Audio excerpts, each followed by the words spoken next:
2 கைதி கார்ல தப்பிச்சு போயிட்டு இருக்காங்க. தப்பிச்சு போனோனே அவங்களுக்கு முன்னாடி போலீஸ் நிக்கிறாங்க. நின்னோனே இவங்களுக்கு என்ன பண்றதுன்னு தெரியாம ஒரு கேட்ஜெட் மாரி வச்சிருக்காங்க. அந்த கேட்ஜெட்ல ரிமோட் இருக்கு. அந்த ரிமோட்ட அழுத்துனோனே பெரிய கார் ரொம்ப சின்னதாயிருது.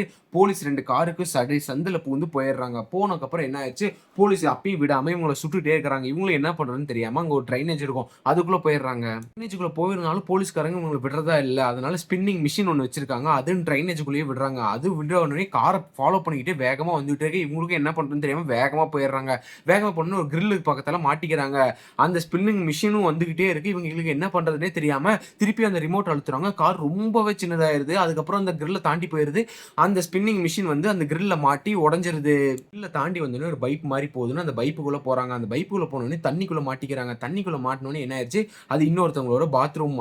அதுக்கப்புறம் பார்த்துட்டா அவனும் பாத்ரூம் வரதுக்கு பேண்ட் எல்லாம் கழட்டிடுறான். இவங்களுக்கு என்ன பண்றதுன்னே தெரியாம அந்த சுவிட்ச அழுத்திடுறாங்க. சுவிட்ச அழுத்துனோனே கார் ரொம்ப பெருசா வந்துட்டு அவன அப்படியே காரோடயே தூக்கிட்டு வெளிய வந்துடுறானுங்க.